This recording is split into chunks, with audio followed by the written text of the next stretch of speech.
Hello students, today we are going to study about reproduction in bacteria. There are three different methods of reproduction in bacteria. These are vegetative method, asexual and sexual reproduction. So we will take one by one. Vegetative methods of reproduction. Vegetative methods में क्या होता है, इसमें कोई भी sexual cell participate नहीं करती है, ना ही गैमेट्स पार्टिसिपेट करते हैं इसके अंदर. जो वेजिटेटिव सोमेटिक सेल्स हैं वही सेल पार्टिसिपेट करती हैं किसमें, to form the new ones. So vegetative methods of reproduction में there are many types. Binary fission, जो आप सब लोगों ने पढ़ा हुआ है. बाइनरी फिशन में क्या होता है, division into two. The vegetative cell or somatic cell will divide into two. So bacteria में one cell single celled organism है ये. और binary fission most common method है multiplication का. कब, जब plenty of water और food available होता है किसको, बैक्टीरिया को. इसके अंदर क्या होता है, सेल डिवीजन occurs by, सबसे पहले क्या होगा, elongation of cell. सेल क्या होगी, इलोंगेट होगी.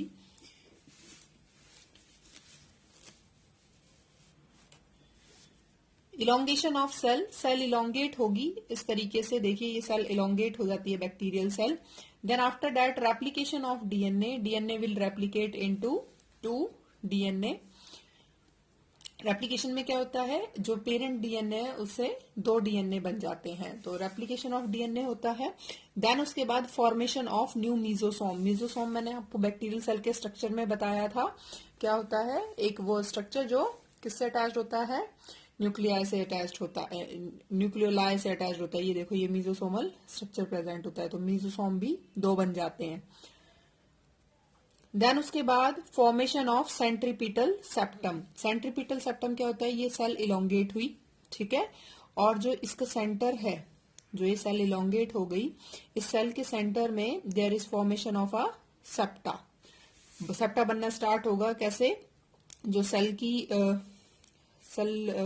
की प्लाज्मा सेल मेम्ब्रेन है, इसमें यहां पर क्या होगा, इस तरीके से there is formation of a septa from periphery towards centre. इस तरीके से सेल इनवेजिनेट होना स्टार्ट हो जाती है अंदर की तरफ, और पेरिफ्री टू सेंटर की तरफ. सेंटर से पेरिफ्री की तरफ नहीं, पेरिफ्री टू सेंटर की तरफ.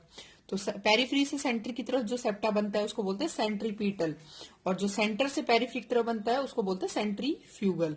तो यहाँ पे कैसे सेप्टा बन रहा है, सेंट्रीपीटल. जो plasma cell wall as it is है, जो प्लाज्मा मेम्ब्रेन है वो अंदर की तरफ इनवेजिनेट हो रही है, और क्या बना रही है, एक सेप्टा बनाने के लिए जो मेम्ब्रेन है वो इंक्रीज हो रही है साइज में, ठीक है. और साथ ही साथ जो है न्यूक्लियोलाई जिसे हम बोलते हैं, न्यूक्लियोइड जिसे बोलते हैं, वो न्यूक्लियोइड दो में रेप्लिकेट होने के बाद टू में डिवाइड हो गया है और दोनों पोल्स पे चला गया है. साथ ही साथ दोनों साइड मीजोसोम फॉर्मेशन भी हो गई है, ठीक है. So there is formation of a centripetal septum. Septa किसे बोलते हैं, जो किसी चीज को दो में डिवाइड करता है. देन उसके बाद क्या है, separation of parent cell into two near by equal sales.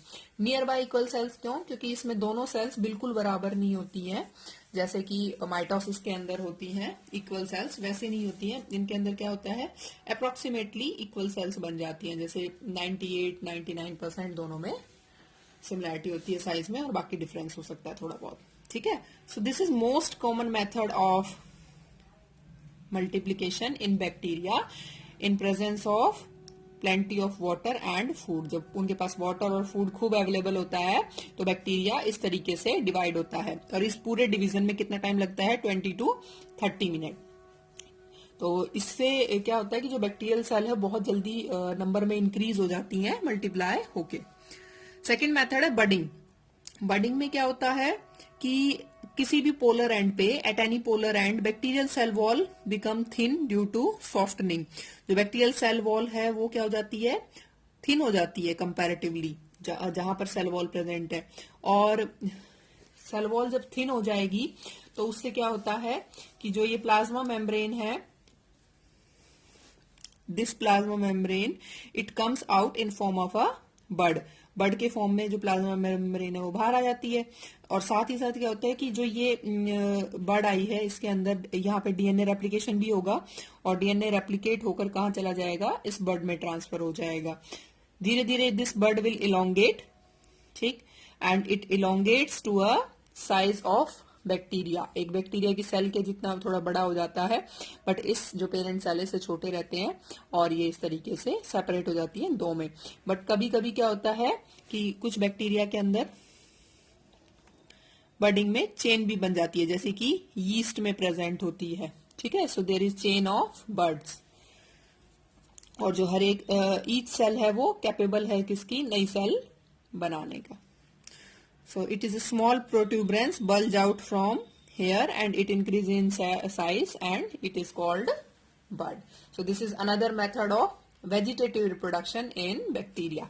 अब आप इसमें देखो बाइनरी फ्यूजन में कहीं हमने गैमेट्स की बात नहीं की, बडिंग में हमने कहीं गैमेट की बात नहीं की। दोनों में क्या है, जो सोमेटिक सेल्स हैं या वेजिटेटिव सेल है वही, सोमेटिक सेल नहीं, जो सेल है वो, यहाँ पे कहीं क्रोमोसोम की बात नहीं हो रही, ठीक है। तो जो नॉर्मल वेजिटेटिव सेल है वही पार्टिसिपेट कर रही है किसमें, to divide and increase the number. और डिवाइड और इंक्रीज नंबर होने को क्या कहते हैं, रिप्रोडक्शन। अब इसी में ही अगला मेथड है स्पोरुलेशन। स्पोरुलेशन क्या है, it is a process of formation of spores which are usually non motile.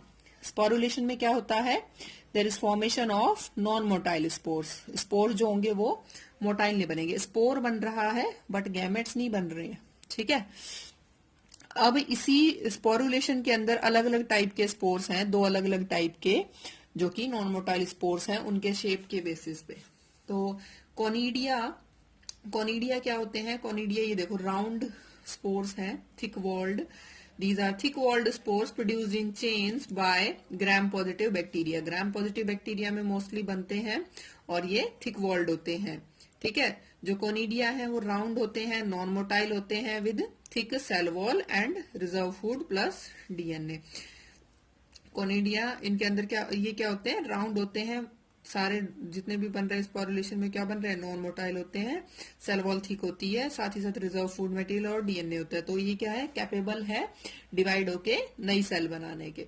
अब ये थिक सेल वॉल है, इसका क्या काम है, इट प्रोटेक्ट्स। स्पोरुलेशन कब होती है, जब फूड की डेफिशिएंसी होती है और अनफेवरेबल कंडीशन होती है। उस टाइम पे जो बैक्टीरियल सेल है वो स्पोर्स बनाती है या फिर खुद स्पोर्स में कन्वर्ट हो जाती है, ठीक है। तो कब होती है, जब डेफिशिएंसी ऑफ फूड होगी या फिर ये होगा कि अनफेवरेबल कंडीशन आने वाली है। ओइडियोस्पोर्स भी एक टाइप के स्पोर्स हैं। ये क्या होते हैं, these are formed in filamentous bacteria. जैसे ये ग्राम पॉजिटिव बैक्टीरिया में बन रहे थे, ओइडियोस्पोर किस में बन रहे हैं, फिलामेंटस बैक्टीरिया में, जो मैंने आपको माइसीलियल टाइप बताए थे उसके अंदर, ठीक है। तो ये फिलामेंटस बैक्टीरिया में क्या होता है कि जो उसका प्रोटोप्लास्ट है वो डिवाइड हो जाता है by septa, and it will form these septa, each septa will form a separate spore। अब एक सेप्टा से ये दो सेप्टा बन गए, दो सेप्टा से ये क्या बना दी, सेल बना दी इन्होंने। तो दिस इज ओइडियोस्पोर, ठीक है। तो दो टाइप के स्पोर्स बनते हैं बाय वेजिटेटिव रिप्रोडक्शन। अब स्पोर्स की तरह ही एक और चीज है सिस्ट। सिस्ट में क्या होता है, ये देखो, जो बैक्टीरिया है खुद ही वो कन्वर्ट हो रहा है किसमें, एक ऐसा स्पोर जिसे सिस्ट कहते हैं। इसमें क्या हो रहा है, कुछ डिफरेंट है किससे, स्पोरुलेशन से। इसके अंदर जो प्रोटोप्लास्ट है, ये देखो, ये सेल वॉल और प्रोटोप्लास्ट, नॉर्मल बैक्टीरियल सेल है, इसका बैक्टीरिया का प्रोटोप्लास्ट एक जगह इकट्ठा हो जाता है, मतलब सेल वॉल को छोड़ के और एक जगह इकट्ठा हो जाता है, जैसे प्लाज्मोलिसिस में होता है उस तरीके से। अब ये एक जगह यहाँ इकट्ठा हो गया, और जो सेल वॉल है इसके साथ साथ इस पर बहुत सारी 3 से 4 लेयर किसकी बन जाती है, वॉल की बन जाती है, और it will form a thick wall to form the cyst. तो this cyst is resistant to highly unfavourable conditions, very high temperature, pressure, very high temperature, low temperature, ठीक है, हीट। तो it is resistant to all these conditions, antibiotics and all. Zoogloea stage, zoogloea stage क्या है? Animal like stage है जू, तो इसीलिए इसका नाम है जूग्लोइया स्टेज। उससे अपीयरेंस मिलती जुलती है इसलिए।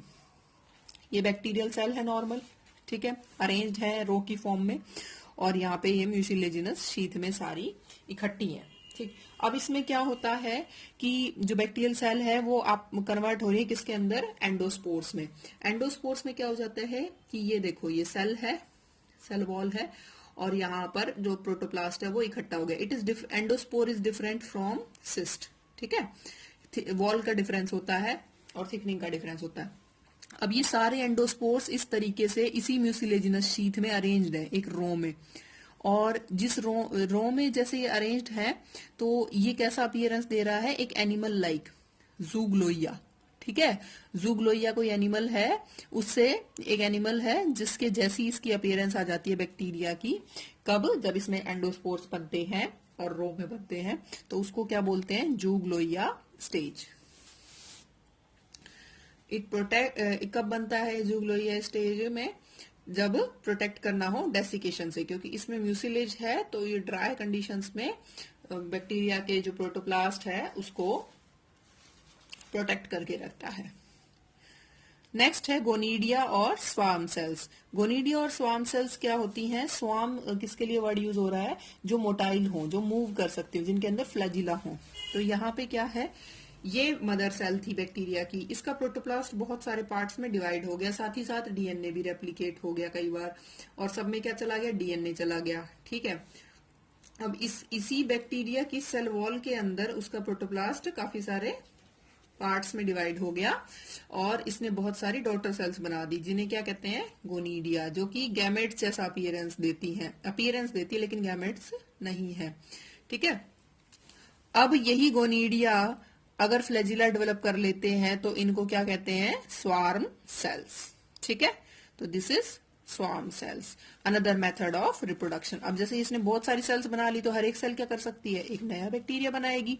सो this is another method of reproduction. इसी तरीके से जूग्लोइया स्टेज में ये डेसिकेशन की कंडीशन में सेफ रहेगा, और फिर उसके बाद ये जो ईच एंडोस्पोर है ये क्या बना देगा? नया बैक्टीरियल सेल।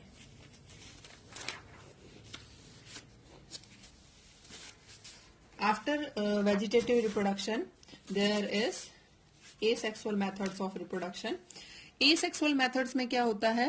स्पोर्स बनते हैं बट गैमेट्स नहीं बनते हैं। वेजिटेटिव मेथड्स में क्या था कि जो वेजिटेटिव सेल है वही ट्रांसफॉर्म होती है किसमें? बैक्टीरिया में, या फिर वही पार्टिसिपेट करती है बैक्टीरिया के फॉर्मेशन में। बट एसेक्सुअल रिप्रोडक्शन में वेजिटेटिव सेल्स में स्पोर्स बनते हैं, ठीक है। Formation of spores, particular spores की फॉर्मेशन है, but without the formation of gametes, gametes नहीं बनेंगे। इसमें कौन कौन से टाइप्स के स्पोर्स हैं? एंडोस्पोर्स, बेसिकली एंडोस्पोर्स बनते हैं इनके अंदर। सो एंडोस्पोर्स क्या है? थिक वॉल्ड, जो मैंने अभी आपको जूग्लोइया स्टेज में बताया वो, ठीक। इसके अंदर क्या है? These are thick walled highly resistant and resting spores. Endospores क्या है? थिक वॉल्ड, हाईली रेजिस्टेंट, कि किसी भी कंडीशन में सरवाइव कर सकते हैं, मैक्सिमम चांसेस हैं। एंड रेस्टिंग स्पोर, मतलब ये लॉन्ग टाइम तक सरवाइव कर सकते हैं, इनका रेस्टिंग पीरियड बड़ा होता है। And formed in middle, terminal और sub terminal end of cell. Cell में या तो ये बीच में बनते हैं या फिर टर्मिनल और सब टर्मिनल एंड पर। These are formed in gram positive bacteria, usually gram positive bacteria में बनते हैं। These are formed in gram positive bacteria. इसमें क्या होगा? 1 एंडोस्पोर पर सेल, मतलब एक सेल एक एंडोस्पोर बनाएगी, ठीक है। इसमें क्या होता है? ये देखो, ये बैक्टीरियल वॉल हो गया, जो सेल वॉल है, and this is endospore inside the bacterial wall, this is thick walled. अब इसका फॉर्मेशन कैसे होता है कि कैसे एंडोस्पोर बनेगा? Endospore forms under unfavourable condition. सबसे पहले तो कंडीशन कब? जब अनफेवरेबल होंगी तब एंडोस्पोर फॉर्मेशन स्टार्ट होता है। इसमें फ्लैजिला अगर बैक्टीरिया के अंदर प्रेजेंट है तो वो विड्रॉन हो जाएंगी, विड्रॉन मतलब खत्म हो जाएंगी।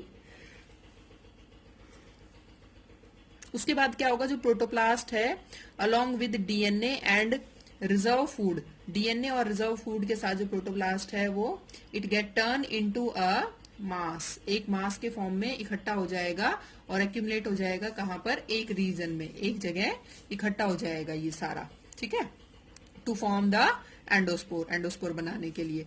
अब इसके बाद क्या होता है, डिहाइड्रेशन होगा, जो वाटर है वो उसका सारा निकल जाएगा। एक्सट्रीमली डिहाइड्रेटेड स्पोर्स होते हैं ये, ताकि जो हार्श एनवायरमेंटल कंडीशन है उनका इफेक्ट ना पड़े।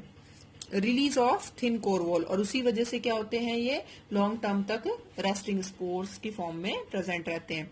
Release of thin core wall, dehydration होने के बाद वो एक पतली कोर वॉल बनाते हैं। कोर वॉल प्लाज्मा लैमिना के बाद होती है। देन उसके बाद क्या होगा, autolysis of sporangial wall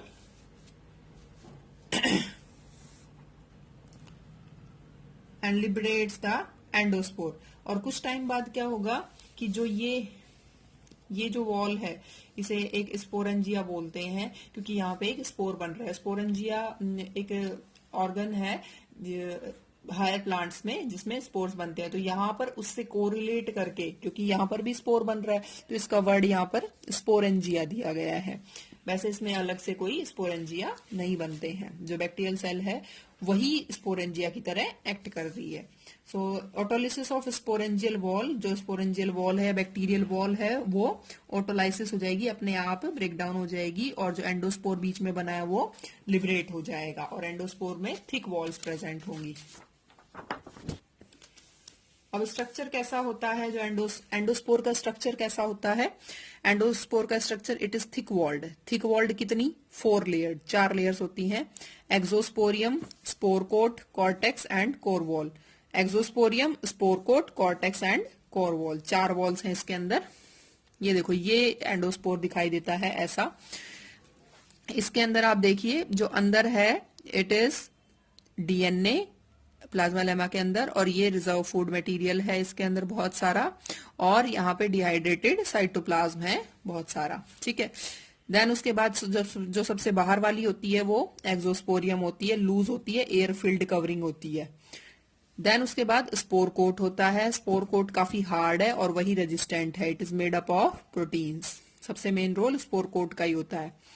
then cortex, cortex किसका बना हुआ है, म्यूकोपेप्टाइड्स और कार्बोहाइड्रेट्स का बना हुआ होता है कॉर्टेक्स, एक वॉल लेयर है। देन उसके बाद इनर मोस्ट है कोर वॉल, कोर वॉल किसकी बनी होती है, प्रोटीन्स की, ठीक है। So this is the structure of endospore with 4 different walls, exosporium, spore coat and cortex and core wall. Exosporium, loose air filled covering. Spore coat, hard and resistant, made up of proteins. Cortex, mucopeptides और carbohydrates की, और core wall proteins की। अब ये जो spore wall है ये help करती हैं survivor for long time period. इन्हीं वॉल की वजह से ही जो एंडोस्पोर है वो लॉन्ग टाइम पीरियड तक रेस्ट कर सकता है। अब जर्मिनेशन कैसे होता है स्पोर का, स्मॉल साइज होता है काफी, तो ये लॉन्ग डिस्टेंस तक डिस्पर्स किए जा सकते हैं बाय एयर। अब जो एंडोस्पोर है, फेवरेबल कंडीशन आई, वाटर एब्जॉर्ब किया, इसकी जो वॉल है वो क्या होगी, रप्चर हो जाएगी, स्वेलिंग, प्रोटोप्लास्ट जो है वो स्वेल हो जाएगा जब वाटर एब्जॉर्ब करेगा तब, क्योंकि वो हाईली डिहाइड्रेटेड है। सिर्फ एक वॉल रह जाती है, and break down of spore coat at the pole और equators of bacterial cell come out. अब ये या तो यहाँ पोल से ब्रेक डाउन होगी या फिर ये यहाँ से इक्वेटर से ब्रेक डाउन होगी, और जो ये बैक्टीरियल सेल है ये बाहर आ जाती है, ठीक है। तो कुछ रीजंस हैं जिसकी वजह से एंडोस्पोर सरवाइव कर सकता है हार्श एंड एनवायरमेंटल कंडीशंस में। ये क्वेश्चन आ सकता है, why endospore can survive in harsh environmental conditions, because of low water content in cytoplasm, first point. Second is low rate of metabolism, जब वाटर कंटेंट कम होगा तो उसका मेटाबॉलिक रेट ऑब्वियसली कम होगा, due to absence of active enzymes. Enzymes तभी active होते हैं जब वाटर अवेलेबल होता है, and mRNAs। Presence of stabilising and anticoagulant agent, ये स्पेशल है, stabilising and anticoagulating agent dipicolinic acid. Dipicolinic acid किसमें, एंडोस्पोर में ही प्रेजेंट होता है। This endospore is high in calcium, high in protein content, 90% protein और calcium होता है इनके अंदर, प्रोटीन कंटेंट हाई है 90%, and it is physicochemical nature of protoplast. The physicochemical nature of protoplast मतलब क्या है कि उसके अंदर क्या क्या प्रेजेंट है, कौन कौन सा कंटेंट प्रेजेंट है। ऐसे केमिकल्स प्रेजेंट है जो कि उसको हार्श एनवायरमेंटल कंडीशंस में सरवाइव करने के लिए कैपेबल बनाते हैं, जिनका स्ट्रक्चर हाई टेम्परेचर या लो टेम्परेचर पर भी चेंज नहीं होता। ठीक है, तो इस वजह से जो एंडोस्पोर है वो लॉन्ग टर्म तक और हार्श एनवायरमेंट कंडीशंस में सरवाइव कर सकता है। ये this is all about vegetative reproduction and asexual methods of reproduction. Next lecture में हम सेक्सुअल मेथड्स ऑफ रिप्रोडक्शन करेंगे।